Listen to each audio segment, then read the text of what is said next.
নমস্কার শ্রোতা বন্ধুরা, আগের ভিডিওতেও জানিয়েছি যে অনিবার্য কারণবশত কয়েকদিন আমি কুয়োর বাইরে ছিলাম।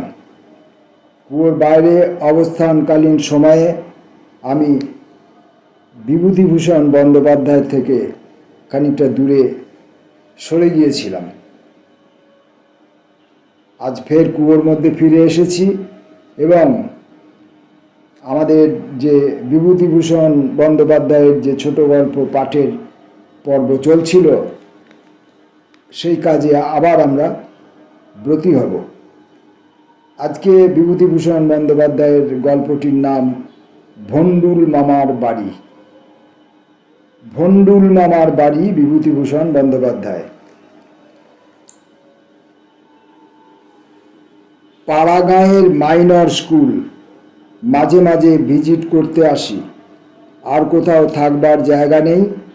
হেডমাস্টার অবিনাশবাবু ওইখানেই উঠতে হয়। অবিনাশবাবুকেও লাগেও ভালো। বছর 42 বয়স, একহারা চেহারা, বেশ ভাবুক লোক। বেশি গোলমাল ঝঞ্ঝাট পছন্দ করেন না।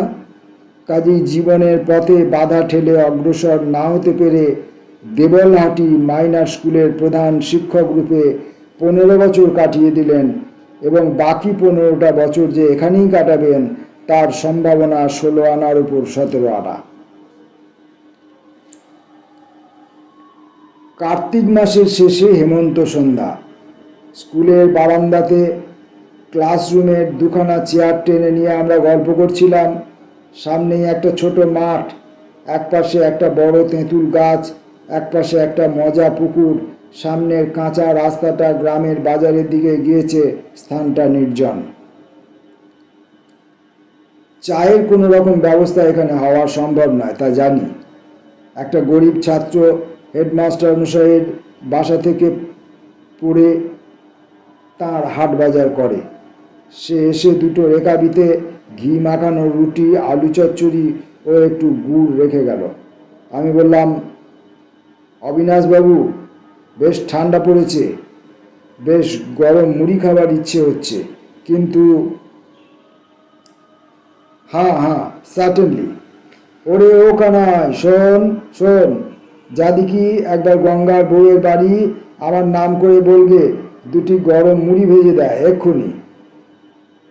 আমি বললাম, অভাবে চাল ভাজা। তারপর গল্প গুজবে আধ ঘন্টা কেটে গেল। অবিনাশবাবু কথা বলতে বলতে কেমন অন্যমনস্কভাবে মাঝে মাঝে বাঁ ধারের মজা পুকুরটার দিকে চাইছিলেন। হঠাৎ বললেন, মুড়ি আসুক, একটা গল্প বলি ততক্ষণ। শুনুন ইন্সপেক্টর বাবু, এইরকম শীতের সন্ধ্যাতে এই কথাটা মনে পড়ে। আপনাকে পেয়ে মনে এত আনন্দ হয়। এখানকার লোকজন দেখেছেন তো, সব দোকানদার, লেখাপড়ার কোনো চর্চা নেই, ছেলেপুলেকে লেখাপড়া শেখায় এই জন্য যে কোনো রকমে ধারাপাত আর শুভঙ্করীটা শেষ করাতে পারলেই দাঁড়ি ধরাবে। কারুর সঙ্গে কথা বলে সুখ পাই না। ঝাল মশলদার দরের কথা কাহাতক আলোচনা করি বলুন। ভদ্রঘরের ছেলে, না এসে পড়েছি পেটের দায়ে এই পাণ্ডব বর্জিত দেশে, কিন্তু তা বলে মনটা তো, কলেজের 2-4 ক্লাস চোখেও দেখেছিলাম তো, পড়াশোনা হয় নাই, করেছি। পড়াশোনা না হয় নাই করেছি, কলেজের 2-4 ক্লাস চোখে দেখেও ছিলাম তো, পড়াশোনা না হয় নাই করেছি। দেখলাম অবিনাশবাবু কলেজের দিনগুলোর কথা এখনো ভুলতে পারেননি। বেচারির জীবনে জাঁকজমক নেই, আত্মপ্রতিষ্ঠার দুরাশা নেই, সাহসও বোধ করিনি। তার যা কিছু অভিজ্ঞতা, যা কিছু কর্মনৈপুণ্য, সবই এই অনাড়ম্বর সরল জীবনধারাকে আশ্রয় করে। কলেজের দিনগুলোতে এই শহরের মুখ দেখেছিলেন। আড়ম্বর বা বিলাসিতা মনেরই বলুন বা দেহেরই বলুন, ওই কলেজের কটা বছরই তার আরম্ভ ও শেষ। সে দিনগুলো যত দূরে গিয়ে পড়ছে, রঙিন স্মৃতির প্রলেপ তাদের উপরে তত বেশি বিচিত্র ও মোহময় হয়ে পড়বে। এটা খুব স্বাভাবিক বটে। অবিনাশবাবু তামাক ধরিয়ে আমার হাতে দিয়ে আবার বলতে শুরু করলেন, হুগলি জেলার কোনো এক গ্রামে ছিল আমার বাড়ি। আমি জিজ্ঞাসা করলাম, ছিল কেন, এখন নেই? সে কথা পরে বলছি। না, এখন নেই ধরে নিতে পারেন। কেন যে নেই তার সঙ্গে এই গল্পের একটা সম্বন্ধ আছে, গল্পটা শুনলেই বুঝবেন। হুগলি জেলার কোনো এক গ্রামে আমার মামার বাড়ি ছিল। ছেলেবেলায় যখন সর্বপ্রথম মায়ের সঙ্গে সেখানে যাই তখন আমার বয়স 5 বছর। আমাদের মামার বাড়ির পাড়ায় 8-9 ঘর ব্রাহ্মণের বাস, ঘেঁষাঘেঁষি করে বসতি। এক চালে আগুন লাগলে পাড়া শুদ্ধ পুড়ে যায় এমন অবস্থা। কোঠা বাড়ি ছিল কেবল আমার মামাদের, আর সব খড়ের ছাউনি। ছোট বড় 8 চালা ঘর। এ পাড়া থেকে ও পাড়া যাবার পথে একটা বড় আম কাঁঠালের বাগান, বন জঙ্গল, সজনে গাছ ও 2-1টা ডোবা। বন জঙ্গলের মধ্য দিয়ে অনেক দূর ঠেলে তবে ও পাড়ার প্রথম বাড়িটা। সেই বন জঙ্গলের মধ্যে কাদের একটা কোঠা বাড়ি খানিকটা গাঁথা হচ্ছে। সেবার কিছুদিন থেকে চলে আসবার পর আবার যখন মামার বাড়ি গেলুম তখন আমার বয়স 8 বছর। গ্রামটা অনেকদিন পরে দেখতে বেরিয়ে চোখে পড়ল এ পাড়া ও পাড়ার মধ্যে বাঁদিকে ডোবার ধারের একটা জায়গা। একটু অবাক হয়ে গেলাম। ডোবার পাড়ের জঙ্গল অনেকটা কাটানো, কাদের একটা কোঠা বাড়ি খানিকটা গাঁথা অবস্থায় দাঁড়িয়ে আছে। কিন্তু মনে হলো অনেকদিন গাঁথুনির কাজ বন্ধ আছে। সেজন্যই হোক কারণ যে জন্যই হোক কারণ ভিতরে গায়ে ঘরের মেয়েতে ছোট বড় ভাটশাওড়ার গাছ গজিয়েছে। চুন সুরকি মাখার ছোট খানাতে পর্যন্ত বনমূলের চারা। মনে পড়ল সেবার এসে বাড়িটা গাঁথা হচ্ছে দেখেছিলাম। এখনো গাঁথা শেষ হয়নি তো? কারা বাড়ি তুলছে? ছুটে গিয়ে দিদিমাকে জিজ্ঞেস করলাম, কারা ওখানে বাড়ি করছে দিদিমা? সেবার এসে দেখে গিয়েছি এখনো শেষ হয়নি। তোর এত কথা মনেও আছে? ও তোর ভন্ডুল মামা বাড়ি করছে।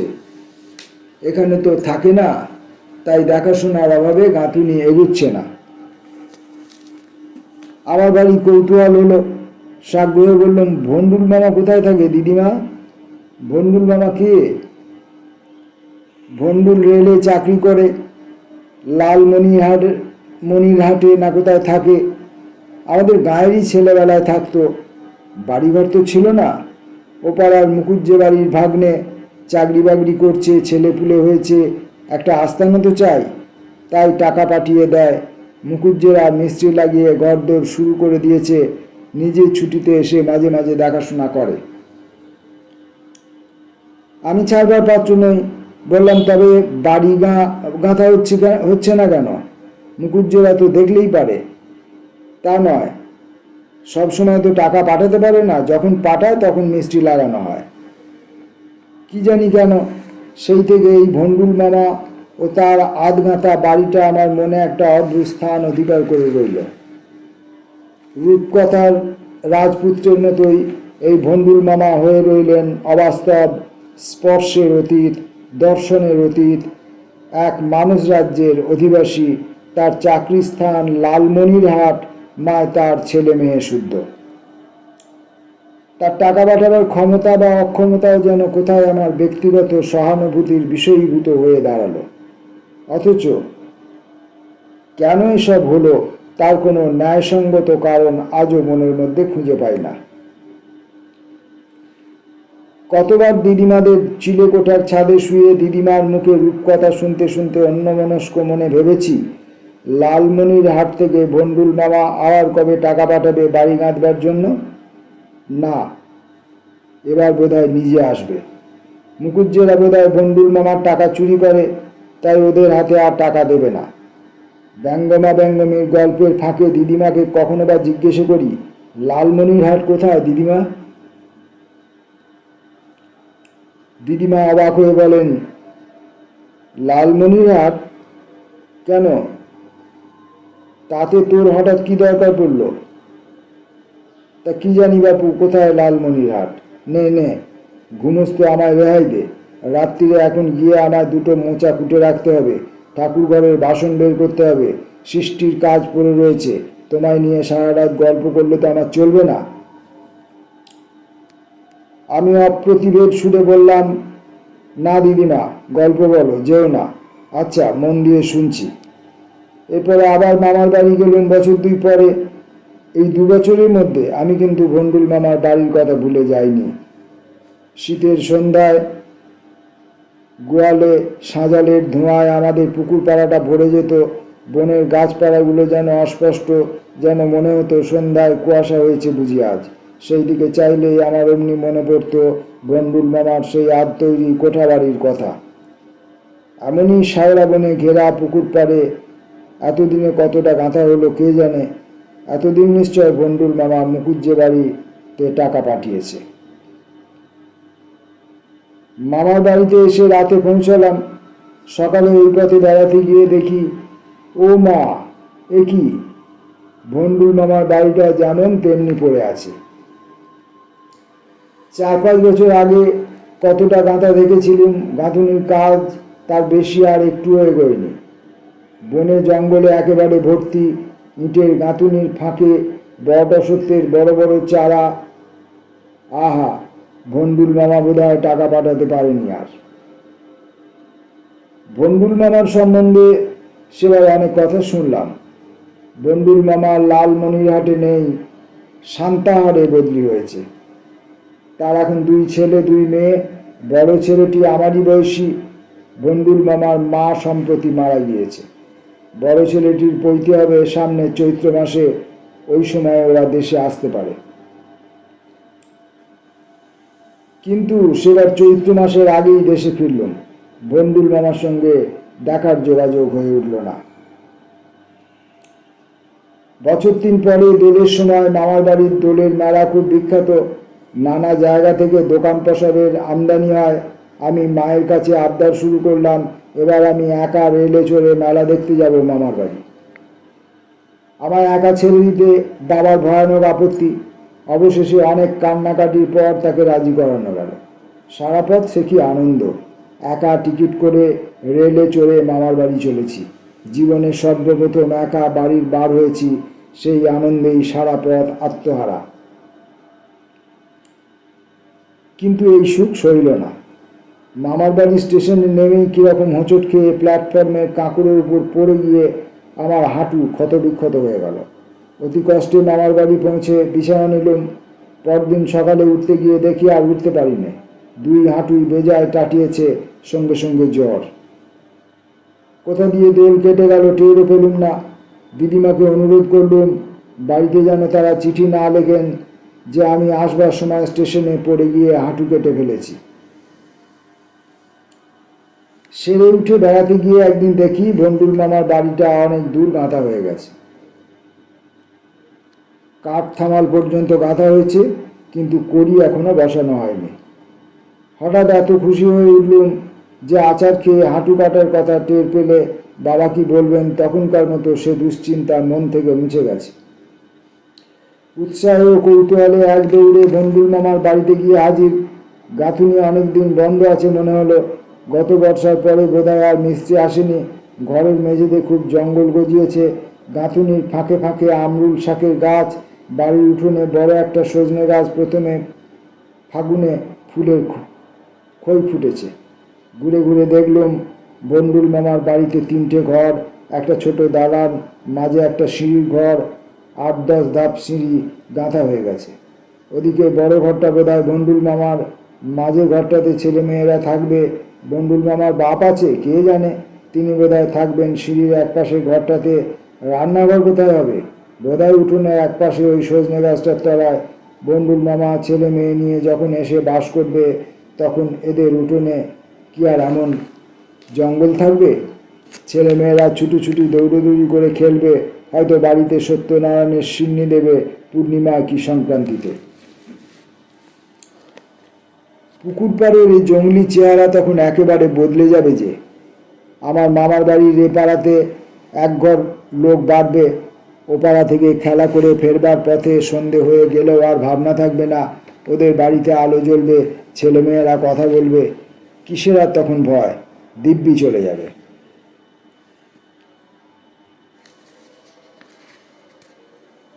আরও বছর 2 কেটে গেল। 3rd ক্লাসে পড়ি, মামার বাড়ি একাই গেলুম, একাই এখন সব জায়গায় যাই। ভন্ডুল মামার বাড়ির ছাদ পেটানো হয়ে গিয়েছে, সিমেন্টের মেঝে, দালানের বাইরে রোয়াক হয়েছে, কবে আমি দেখিনি তো। রোয়াকের ওপর কেমন টিনের ঢালু ছাদ, কেবল একটুখানি এখনো বাকি, দরজা জানলায় এখনো কপাট বসানো হয়নি। বাহ, ভন্ডুল মামার বাড়ি তাহলে হয়ে গেল। ভন্ডুল মামা নাকি আজকাল বড় সুদখোর হয়ে উঠেছেন। মাঝে মাঝে গায়ে আসেন, চড়া সুদে লোকজনকে টাকা ধার দেন, বাড়ি দেখাশোনা করেন, আবার চলে যান। মাস কত পরে আবার এসে কাবুলিওয়ালার মতো চড়াও হয়ে সুদ আদায় করেন। গায়ের লোক তার নাম রেখেছে রত্নদত্ত। তারপর এলো একটা সুদীর্ঘ ব্যবধান। ছেলেবেলার মতো মামার বাড়িতে আর তত যাই না, গেলেও 1-8 দিন থাকি। সেই 1-8 দিনের মধ্যে পথে যেতে যেতে হয়তো দেখি জঙ্গলের মধ্যে ভন্ডুল মামার বাড়িটা তেমনই জনহীন হয়ে পড়ে আছে, বন জঙ্গল চারিপাশে আরও গভীরতর। কেউ কোনোদিন ও বাড়িতে পা দিয়েছে বলে মনে হয় না। একটা ছন্ন ছাড়া, লক্ষ্মী ছাড়া চেহারা। শীতের বর্ষায় সন্ধ্যায়, বর্ষার দিনে, চৈত্রে বৈশাখে, দুপুরে কতবার ও বাড়িটা দেখেছি, সেই একই মূর্তি। এমনি করে কয়েক বছর কেটে গেল। ক্রমে এন্ট্রান্স পাস দিয়ে কলকাতায় এসে কলেজে ঢুকলুম। সেবার 2nd ইয়ারের শেষ, FA দেব, কি একটা দরকারে মামার বাড়ি গিয়েছি। বোধ করি মাঘ মাসের শেষ। দুপুরে পূবের ঘরে জানলার ধারে খাটে শুয়ে আছি, বোধহয় একখানা লজিকের বই পড়ছি। এমন সময় একজন কালো শীর্ণকায় প্রৌঢ় লোক ঘরে ঢুকলেন। বড় মামিমা বলল, এই তোর ভন্ডুল মামা, প্রণাম কর। আমার সে ছেলেবেলার মনের অনেক পরিবর্তন হয়ে গিয়েছিল। বয়স হয়েছে, কলেজে পড়ি, নানা ধরনের লোকের সঙ্গে মিশেছি, সুরেন বাণিজ্যে ও বিপিন পালের বক্তৃতা শুনেছি, বিদেশি মিটিংয়ে ভলেন্টারি করেছি। জীবনের দৃষ্টিভঙ্গিই গেছে বদলে। তখন মনের কোন গভীর তলদেশে আরও 5টা পুরনো দিনের আদর্শের ও কৌতূহলের বস্তুর স্তূপের সঙ্গে ভন্ডুল মামা ও তার বাড়িও চাপা পড়ে গিয়েছে। তাই ঈষৎ অবজ্ঞা মিশ্রিত চোখে সামান্য একটু কৌতূহলের সঙ্গে চেয়ে দেখলুম মাত্র। ভন্ডুল মামার বয়স 50-এর ওপরে হবে, টিকিতে একটা মাদুলি মাথা, গাঁধা, গলায় কিসের মালা, কাঁচা পাকা একমুখ দাড়ি। এই সেই ছেলেবেলাকার ভন্ডুল মামা। উদাসীনভাবে প্রণামটা সেরে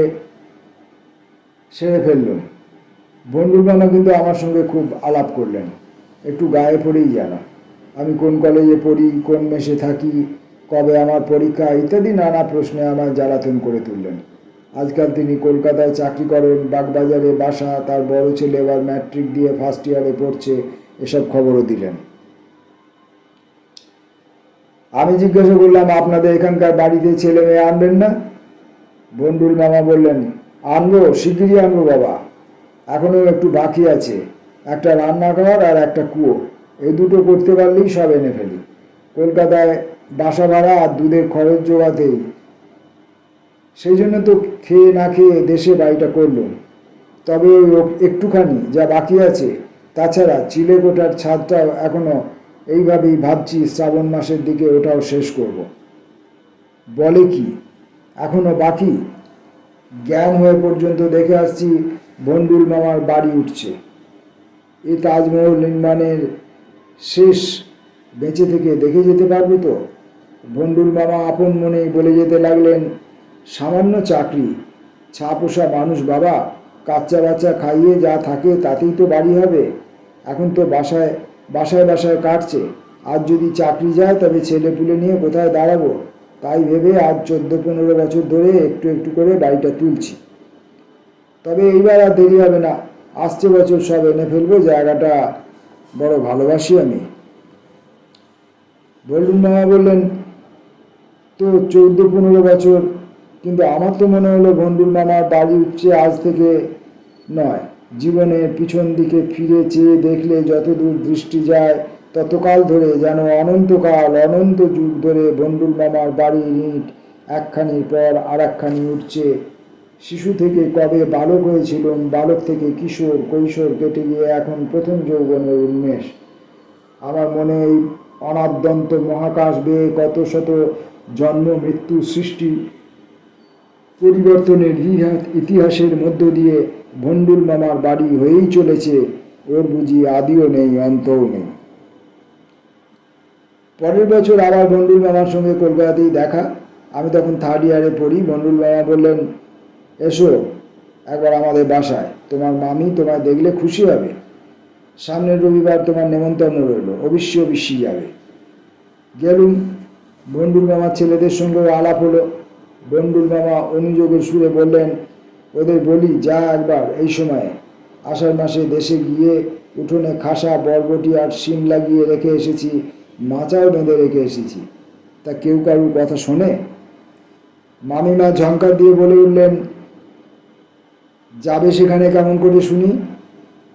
কোনো ঘরে বাস করবার জো নেই, ছাদ ফুটো হয়ে জল পড়ে, জলের ব্যবস্থা নেই বাড়িতে, শুধু শিম আর বরবটির পাতা চিবিয়ে তো মানুষ, তাতে বাড়ি হাট আলগা, পাঁচিল নেই। ভণ্ডুল মামা মৃদু প্রতিবাদের সুরে ভয়ে ভয়ে যা বললেন তার মর্ম এই যে, মানুষ বাস না করলেই বাড়িতে বটসত্যের গাছ হয়। ছাদ আটা হয়ে গেছে আজ অনেক দিন, কিন্তু কেউ বাস তো করে না। বাড়ি কাজেই খারাপ হতে থাকে, তবু তিনি বছরে 2-3 বার যান বলে এখনো ঘরদোর টিকে আছে। পাতকুয়োর আর কত খরচা, চৈত্র মাসে দিকে না হয় করে দেয়া যাবে।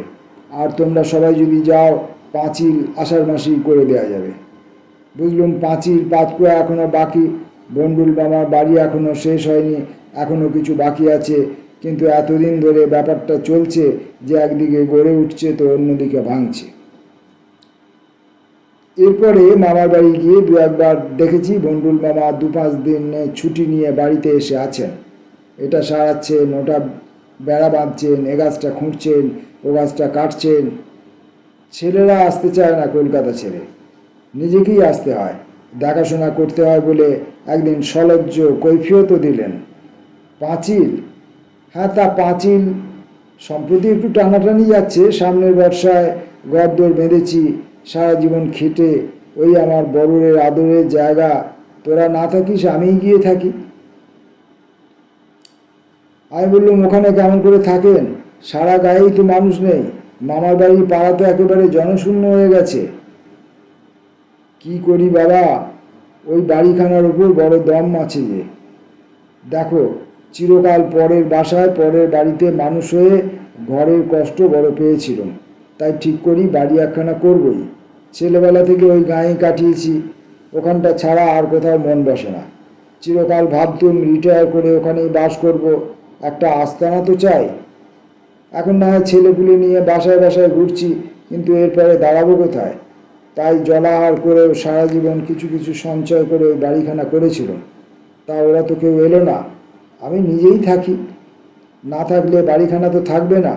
আর এককালে ছেলেদের তো এখানে এসে থাকতেই হবে, কলকাতার বাসায় তো চিরকাল কাটবে না।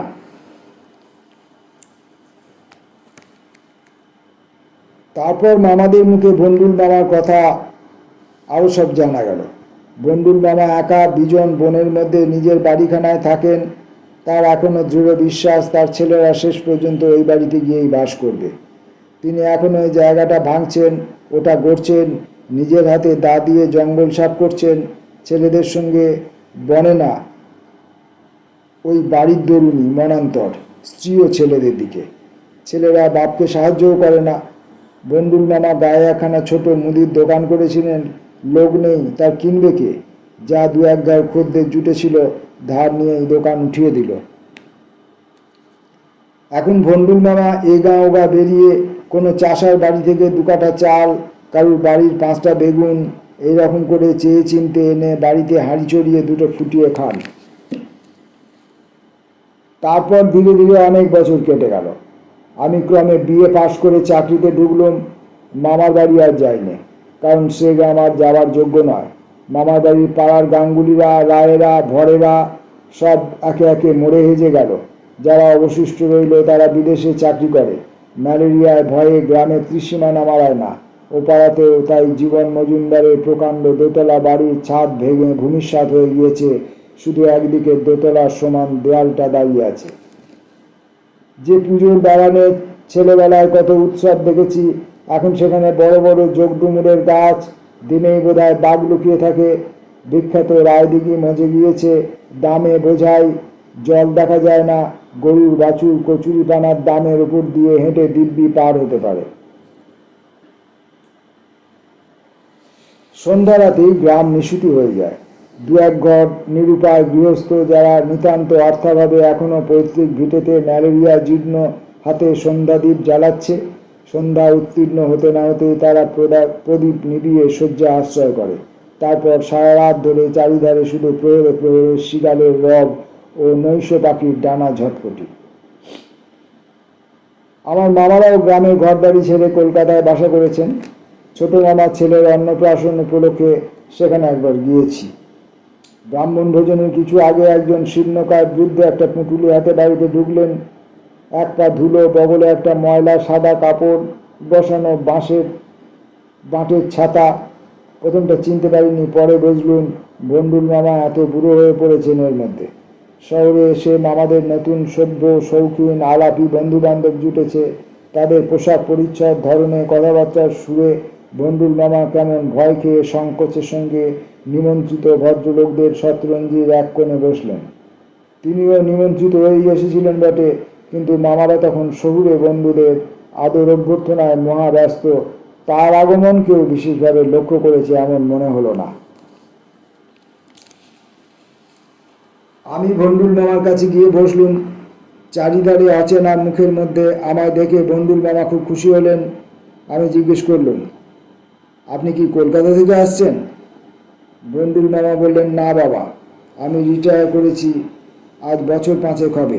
গাঁয়ের বাড়িতেই আছি। ছেলেরা কেউ আসতে চায় না। অন্নপ্রাশন শেষ হয়ে গেল। বন্ডুল মামা কিন্তু মামার বাড়ি থেকে আর নড়তে চান না। 4-5 দিন পরে কিছু চাল ডাল বাসি সন্দেশ রসগোল্লা নিয়ে দেশে রওনা হলেন। পায়ে দেখি কটক থেকে কিনে আনা বড় মামার সেই পুরনো চটি জুতো জোড়া। আমায় দেখিয়ে বললেন, নবীন কটক থেকে এনেছে। দেখে বড় শখ হলো। বয়স হয়েছে, কবে মরে যাব। বললুম, তা দাও নবীন। জুতো জোড়াটা পুরনো হলেও এখনো 2-3 মাস যাবে। বাড়িতে একজোড়া রয়েছে, আঙুলে বড় লাগে বলে খালি পাই। তিনি বাড়ির বার হয়ে গেলেন। আমি চেয়ে চেয়ে দেখলুম শীর্ণকায় ভন্ডুল মামা ভারী চাল ডালের মোটের ভারে একটু সামনের দিকে ঝুঁকে চটি জুতায় ফটাং ফটাং শব্দ করতে করতে স্টেশনের পথে চলেছেন। হঠাৎ আমার মনে তার উপরে আমার সেই বাল্যের রহস্যময় স্নেহ, অনুকম্পার অনুভূতি কতকাল পরে আবার যেন ফিরে এলো। আমি চেঁচিয়ে বললুম, একটু দাঁড়ান মামা, আপনাকে তুলে দিয়ে আসি। বন্ডুল মামার পুঁটুলিটা নিজের হাতে নিলুম, টিকিট করে তাকে গাড়িতে তুলেও দিলুম। ট্রেনে ওঠার সময় একমুখ হেসে বললেন, যেও না হে একদিন, বাড়িটা দেখে এসো আমার, খাসা করেছি, কেবল পাঁচিলটা এখনো যা বাকি। কি করি, আমার হাতে আজকাল তো আর কিছু নেই। ছেলেরা নিজেদের বাসার খরচই চালিয়ে উঠতে পারে না, অবশ্যই ওদের জন্যই তো সব। দেখি, চেষ্টায় আছি, সামনের বছর যদি। বন্ডুল মামার সঙ্গে আমার আর দেখা হয়নি, কিন্তু এর মাস কতক পরে তার বড় ছেলে হরিসাধনের সঙ্গে কলকাতায় দেখা হয়েছিল। ম্যাকমিলান কোম্পানির বাড়িতে চাকরি করে। জিনের কোট গায়ে, হাতে বইয়ের আকারে খাবারের কৌটো, মুখে একগাল পান, বউবাজারের ফুটপাত দিয়ে বেলা 10টার সময় আপিসে যাচ্ছে। আমি বন্ডুল মামার কথা তুললুম। হরিসাধন বললে, বাবা দেশের বাড়িতেই আছেন। আমরা বলি আমাদের সংসারে এসে থাকুন, তাতে রাজি নন। বাড়ি শুদ্ধ বুদ্ধিশুদ্ধি তো কিছু ছিল না বাবার, নেইও। সারা জীবন যা রোজগার করেছেন ওই জঙ্গলের মধ্যে এক বাড়ি করতে গিয়ে সব নষ্ট করেছেন, নইলে আজ 1000-4-5 টাকা হাতে জমতো। ও গায়ে যাবেই বা কে? রাম, যেমন জঙ্গল তেমনি ম্যালেরিয়া, তাছাড়া লোকজন নেই, অসুখ হলে একটা ডাক্তার নেই। 4-5 হাজার টাকা খরচ হয়ে গেছে বাড়ির পিছনে। বেড়াতে গেলে এখন ইট কাঠের দরও বেচতে গেলে এখন ইট কাঠের দরও বিক্রি হবে ভেবেছেন? কে নিতে যাবে? পাগল আপনি? আমি বললুম, কথাটা ঠিক বটে, কিন্তু ভেবে দেখো, তোমার বাবা যখন বাড়িটা প্রথম আরম্ভ করেছিলেন তখন জাজ্জল্যমান গ্রাম। বাড়িটা তৈরি করতে এত দেরি হয়ে গেল যে ইতিমধ্যে গাঁ হয়ে গেল শ্মশান, লোকজন উঠে অন্যত্র চলে গেল, আর সেই সময় তোমাদের বাড়ির গাঁথনিও শেষ হলো। কার দোষ দেবে? তারপর ভন্ডুল মামার আর কোনো সংবাদ রাখিনি অনেক কাল। বছর তিনেক আগে একবার মেজ মামা চেঞ্জে গিয়েছিলেন দেওঘরে, পুজোর ছুটিতে আমিও সেখানে যাই। তার মুখেই শুনলাম ভন্ডুল মামা সেই শ্রাবণেই মারা গিয়েছেন। অসুখ বিসুখ হয়ে কদিন ঘরের মধ্যেই ছিলেন, কেউ বিশেষ দেখাশোনা করেনি, আর আছেই বা কে গায়ে যে দেখবে। এ অবস্থায় ঘরের মধ্যে মরে পড়েছিলেন। 2-3 দিন পরে সবাই টের পায়, তখন ছেলেদের টেলিগ্রাম করা হয় ভন্ডুল মামার এইখানেই শেষ। এরপর আমি আর কখনো মামার বাড়ি যাইনি, হয়তো আর কোনো দিন যাবও না। বাড়িটা আর দেখিনি, কিন্তু জ্ঞান হয়ে পর্যন্ত যে বাড়িটা গাঁথা হতে দেখেছি সেটা আমার মনের মধ্যে একটা অদ্ভুত স্থান অধিকার করে আছে। আমার কল্পনায় দেশের মামার বাড়ির গ্রামের একগলা বনের মধ্যে শীতের দিনের সন্ধ্যায় ভন্ডুল মামার বাড়িটা একটা কায়াহীন উদ্দেশ্যহীন রূপ নিয়ে মাঝে মাঝে দাঁড়িয়ে থাকে। সেই গাছ গজানো উঠোনটাতে ঢোকবার পথ বনে ঢাকা, দরজা জানলার কপাট নেই, থামে কাঠ থামাল পর্যন্ত গাঁথা হয়েছে। আমার জীবনের সঙ্গে ভন্ডুল মামার বাড়িটার এমন যোগ কী করে ঘটল সেটা আজ পর্যন্ত ভেবে আশ্চর্য হয়ে যায়। আমার গল্পের আসল কথাই তাই। অমন একটা সাধারণ জিনিস কেন আমার মন এমন জুড়ে বসে রইল, অথচ কত বড় বড় ঘটনা তো বেমালুম মন থেকে মুছেই গিয়েছে।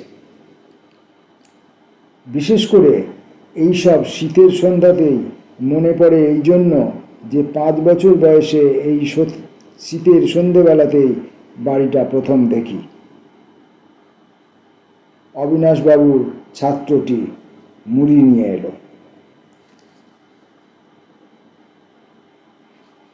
শেষ হলো ভন্ডুল মামার বাড়ি।